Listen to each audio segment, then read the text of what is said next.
Hello, Namaskar, welcome to my pod, the CAA Show. CAA, as all of you know, is Conversations and Analysis. My name is Juggi Bhasin. Today I'm going to talk of a relationship which is best described by many adjectives. I've written down some of these adjectives and I'm going to read some of these adjectives for you. These are enigmatic, vexing, exhilarating, depressing, frustrating.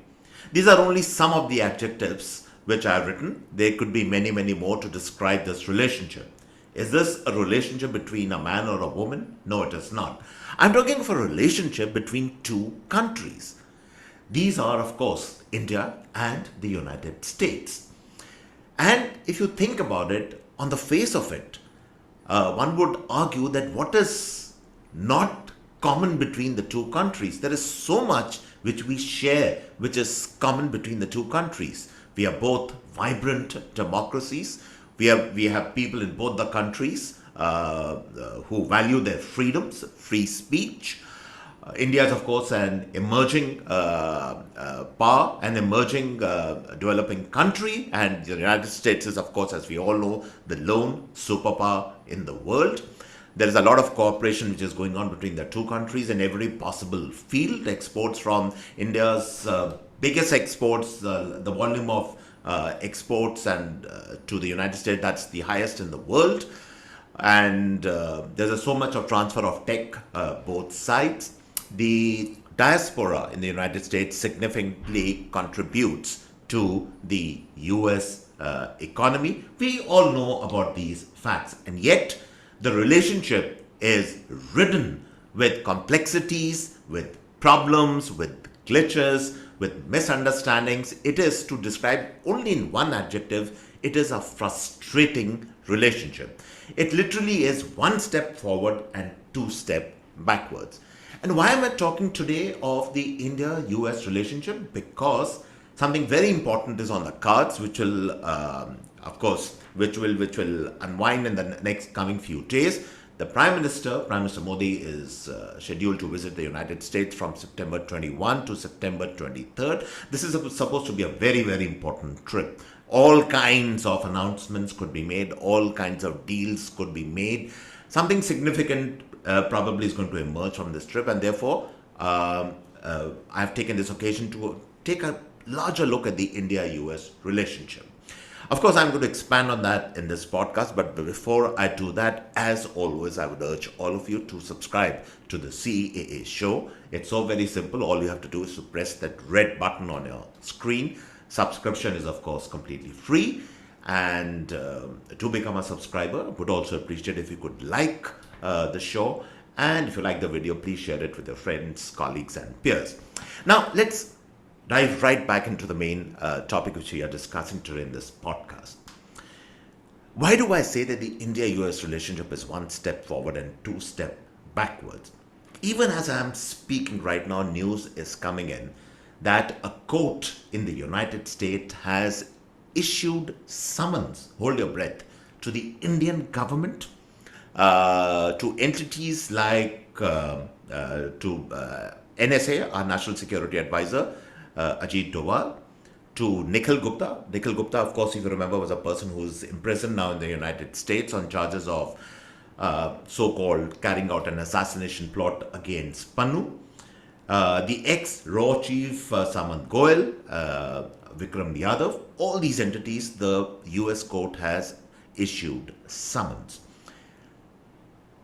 Well, I don't think so the Indian government is going to get cowed down by these summons. But what it really does at this very critical juncture when the Prime Minister is about to embark on this visit to the United States, what this development, which a lot of people feel is an inspired development. Why do I say it is inspired? Let me first talk about that. Pannu by himself is, of course, a kind of a chess piece which is moved around by all kinds of forces. So maybe there are bureaucrats, maybe there are entities, maybe there are what within courts we call deep state actors who have persuaded Pannu to go to the court. They wanted these kind of summons, and these summons probably have been issued, which is sending a subtle, not even not, I wouldn't even say a subtle, but perhaps a direct message to the Indian government that we know what you are coming for in the United States, which I'm going to talk about more in the podcast. And therefore, it's a kind of a warning that we also have aces up our sleeve. We can put pressure on you on various points. And therefore, just to talk about this summons first, and then I'll talk of the larger relationship a little later.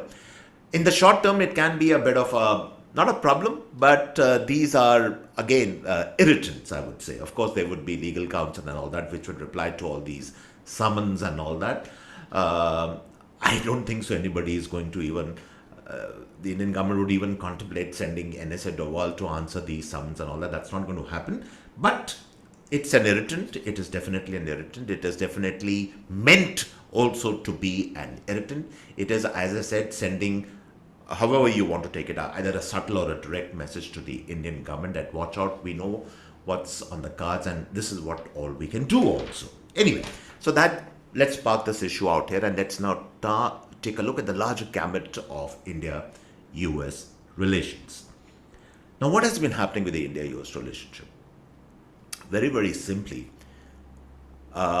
the United States does want a very close relationship with India. There's no question about that. I for one, I don't believe in a lot of these podcasters and everybody who's going on that the deep state is acting against India.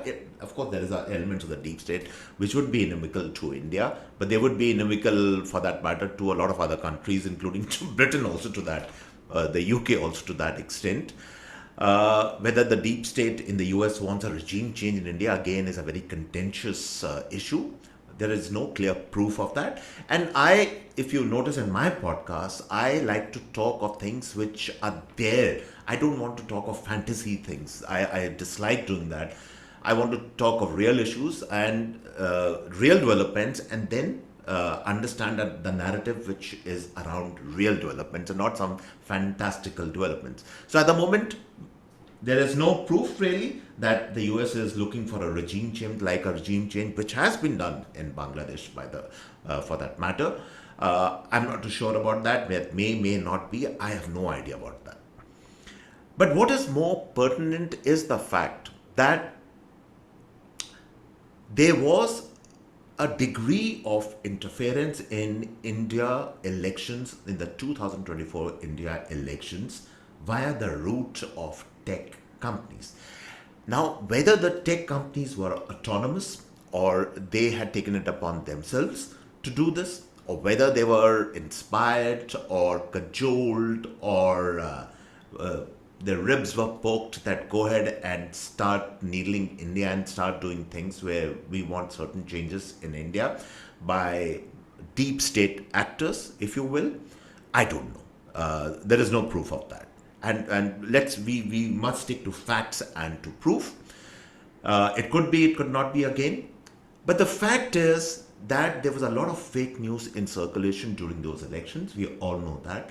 And to that extent, tech companies, social media did play havoc to some extent. And I also believe that the interference, the podcasts, the messaging, constant 24/7 messaging on these platforms did probably contribute to the ruling party losing a fair number of seats in the 2024 elections. That I think did happen. Now, whether the state or the US government was behind that is again something which really, I wouldn't like to hazard a guess right now, because this is all guesswork, this is all kite flying, and I don't particularly like to do that. But what is also very, very true are a few developments which have been happening, and I'm giving you these developments. I'm giving you kind of a synopsis. I'm kind of recapitulating some of these developments because that will make us understand the present state of India-US relations. What also is a fact is that Ambassador Garcetti, who is the US ambassador to India, has been playing a bit of a bee in a bonnet kind of a role. He has been fairly hyperactive, I would say. Surprisingly, he met a lot of opposition leaders. He met Owaisi, he met Malika Arjun Kharge, he met the Abdullahs in Srinagar. And the questions really need to be asked are that what was he doing holding these meetings with these opposition leaders? And is it, excuse me, is it part of the remit of the US ambassador? It might be. I'm not sure about the diplomatic protocol. Um, in these matters does the MEA, that is the Ministry of External Affairs, interfere and say you can't do that? Again, I'm not too very sure about all these things. In all probability, I think the US ambassador can, or for that matter, any other ambassador can meet leaders from both sides, but then they would be open to the charge that you are interfering in the internal affairs of India. So, yes, I would argue logically, and this is the point, that maybe the Indian government was not very, very happy about these particular meetings. So let's keep this backdrop also in mind. So two backdrops now we have established. One is that the tech companies like Meta, etc., they were probably, in some capacity, they were trying to influence elections. In some capacity, as I'm saying, I'm certainly not for a moment alleging that the US government was definitely involved in it. I'm saying whether it was of their own volition or whether somebody was kind of prodding them, we don't know. But that was happening. And number two, the US ambassador has been more than active in meeting opposition people. What he has been discussing with them is, of course, something which has not been made public, by the way. Those statements have not been issued either by the US embassy or we have no idea what these meetings were all about. And also the third factor is that the US government via Garcetti, but that this is a public statement, of course, which has been made, was not too happy with our, within quotes, kind of support for Russia in the Russia-Ukraine war. We, of course, deny that. We are not supporting Russia. We maintain the fact that we maintain strategic autonomy, which literally means that we are kind of centrist. We don't take sides. We see a situation and assess it for what it really is without taking any sides. And therefore, as a balancing act, the Prime Minister Modi, that is, he met not only President Putin, but he met Zelensky also as a kind of a balancing act. We all know that has happened. But the United States probably has a different opinion on this. And they, when Prime Minister Modi met Zelensky, it is also a fact that the US showed its appreciation for the fact. So that is a point number three. But the point which is the real problem area in India-US relations, and I, for the life of me, I mean, I can hazard a guess or two why that is happening, but the real problem in India-US relationship is the entire question of Sikh separatism and the Pannu issue. I personally believe it befuddles me, it boggles the mind that why is the US government giving so much of support to Pannu? What could be the reason for that? Pannu, at best for us, look at from our point of view, from the Indian point of view, is a completely a loose cannonball. He is a kind of a terrorist in the making, if not a terrorist. He has those aspirations. I wouldn't say he's like a dreaded terrorist of the Pakistani variety, but he definitely, given a half a chance, he could be up to a huge amount of mischief. So Pannu is definitely all that. And therefore the kind of support he has got, the kind of issue which has been raised by the United States with India about the so-called alleged assassination plot where Nikhil Gupta was involved, and which the US alleges that the intelligence chief of India, to that extent, the world, maybe some other intelligence officers were involved. It befuddles me. Maybe it is being used as a pressure tactic, but it was taken very, very seriously by the United States. We know that. And now, of course, these court summons which have come, which again is very, very enigmatic that why all this is happening. The only explanation which I can think of is that probably the entire issue via Pannu is the Sikh separatist issue, which is being used as a pressure tactic by the US government to make India see their way of larger issues, probably the Russia-Ukraine war, maybe relationships with Iran, in the Middle East, and so many other contentious issues, opening of markets, for instance, hundreds of such issues. Maybe this is being used as a pressure tactic. Again, no confirmation of that, nothing has been said about that, but that probably could be one explanation. But this is the backdrop. These are again, one could argue that these are not the actions, these are not the utterances of good friends, even though India and US on the surface at least, they profess to be really, really good friends. They're certainly not allies, but we are like strategic partners. We are a quad partner also. And if nothing else, there is unity of purpose, there is unity of mind, there is a unity of thought processes on the China issue.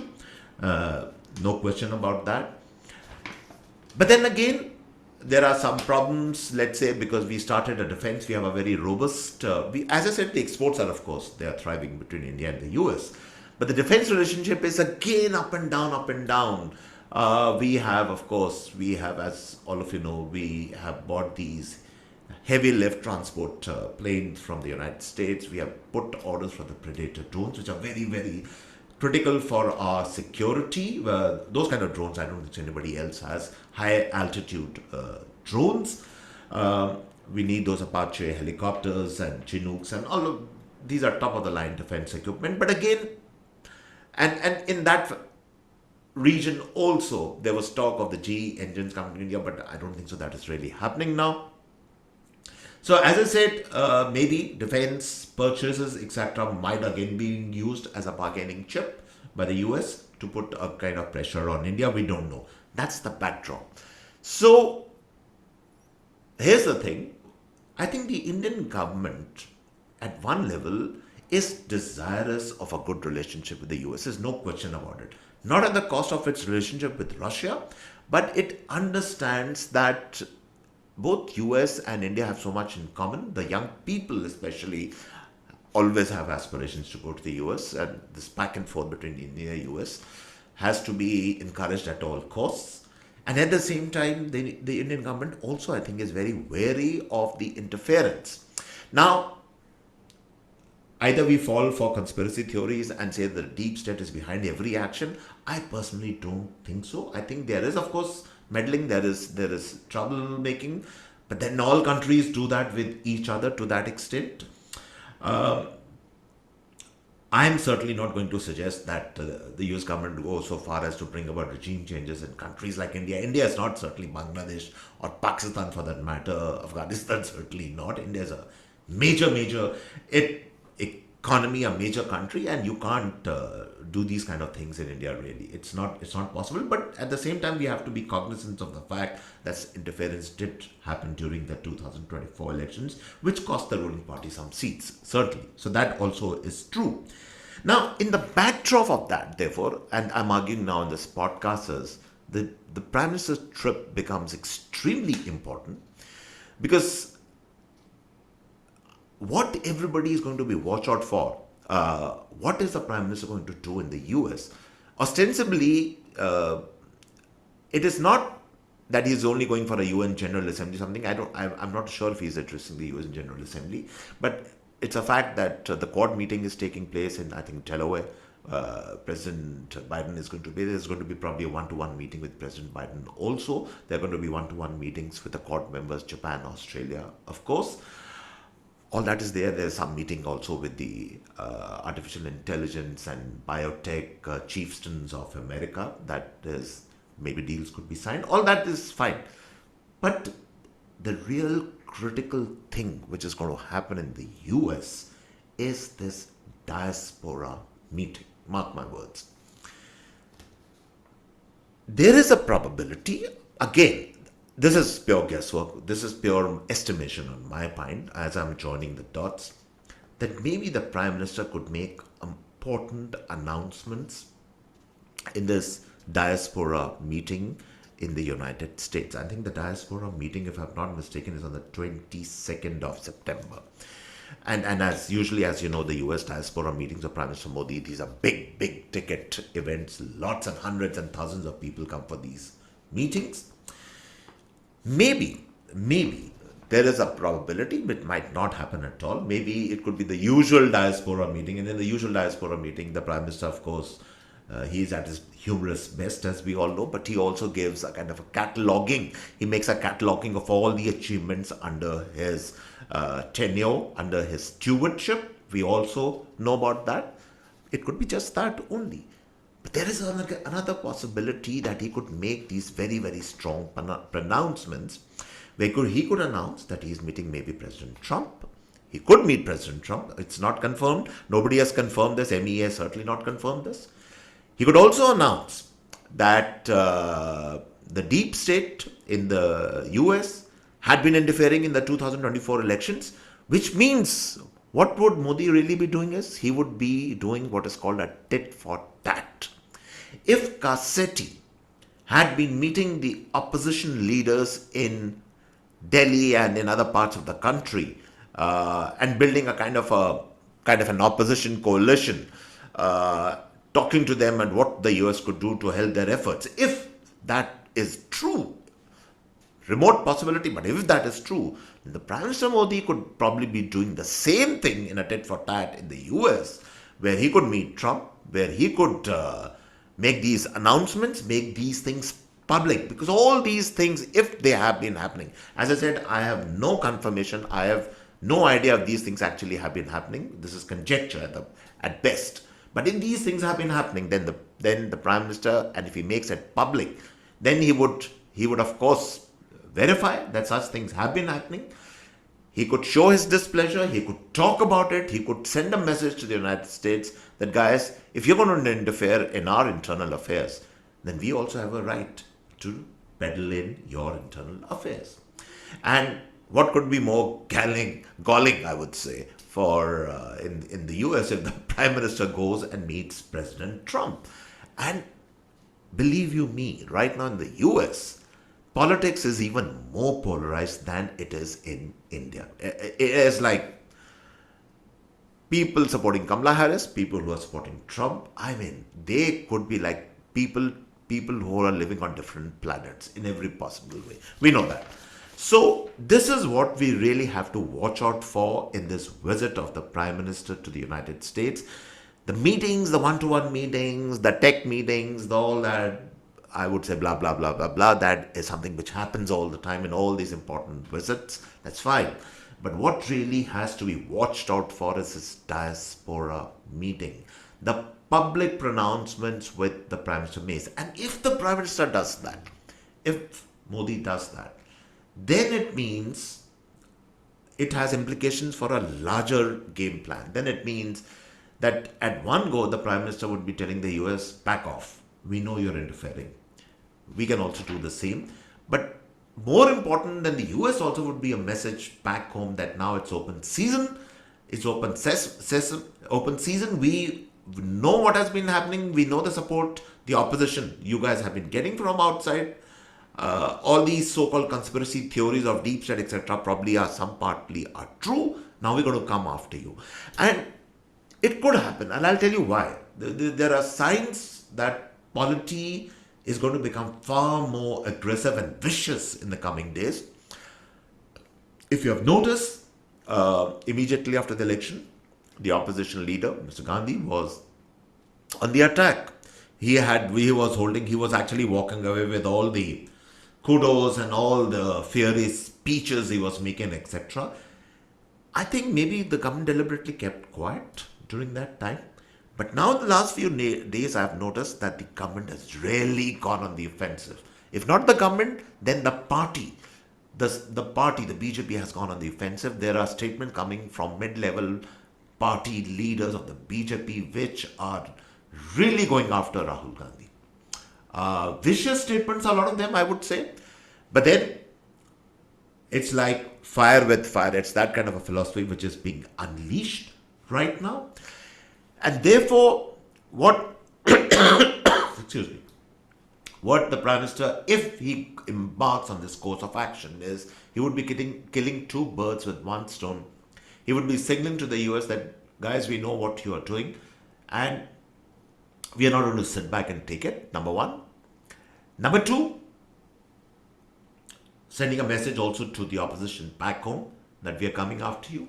That's the second part. Number three, the Prime Minister could also reiterate that yes, we are a neutral party in all these conflicts. We will do according to things which benefit us the most, not because we want to think of your benefit, we are going to think of our benefit. It's that could be the messaging which could actually go out in this rally. We have to wait and see how the Prime Minister responds, what he says in this particular rally. I'm so sorry for this. But I think, by all accounts, it does appear that this meeting with the diaspora is going to be a very, very important meeting. I'd be very surprised if it's just a plain Jane kind of a meeting. Nothing much happens. The usual pronouncements are made, the humorous talk and everything. I think it'll be probably a little bit more than that. In summation, I would say that what really is happening is, as I said, the India-US relationship, despite all these worries, all this frustration, all these problems, it's still one of the most significant relationship of the 21st century. There's no question about it. Because ultimately we have to see things not sometimes as they are. If we start viewing everything, oh, the court has summoned the Indian government and the US is after us. I think there have been many court summons earlier also by US courts to Indian politician, Indian government. These things have happened earlier also. The Indian government can deal with all that. I'm not too worried about all that. What is really more important is that the India-US relationship settles down into a stability, settles down into something worthwhile, which is good for both the countries. We need the US, and I think the US also needs us in a certain sense. This interference, if there is, has to stop. No question about it. There needs to be a degree of plain speaking on both sides. I think there is too much of this shadow boxing which is going on between India and the US. At one level, everything is hunky-dory. You meet, there's backslapping, smiles, everything, all that. And then daggers are drawn as soon as backs are turned. That really has to stop. This should not happen between friends. It should not happen between strategic partners. It should not happen between two of the most vibrant democracies in the world. That is not something which should be happening. Wiser counsel, sage counsel, cooler heads need to come into this picture and settle this equation. That's the need of the hour. From our part also, I think we have an army of people who are jumping up and down, deep state, 24/7. We need to stop all this nonsense. As I said, there are troublemakers everywhere, there will be bureaucrats, there will be troublemakers, there will be people who are inimical against you, whether in this department or State Department or wherever. That these things continue. This is just a small fraction of the India-US relationship. The relationship is much more bigger. We need to keep the big picture in mind when you're talking of these two countries. That is the way to go forward. As I said, I'm repeating for the last time, again and again, this is the most seminal, this is the most important relationship of the 21st century. And if petty people get it wrong, it would be a tragedy. Wiser counsel has to prevail, I'm saying again and again. And therefore, let's wait and see what Prime Minister does during this diaspora meeting. If maybe some kind of resolution appears, there is some straight talking, I would say, but also where we put across our concerns, we take some of their concerns also on board. Maybe there is genuine angst, there is genuine concern on the US side. We should not close our ears to that. We should listen to that also. We arrive at a kind of a consensus, solutions. That's the need of the hour. And so therefore, exciting times. We'll keep a watch on this diaspora meeting, and once that happens, hopefully I'll come back with another podcast and analyze that meeting for all of you.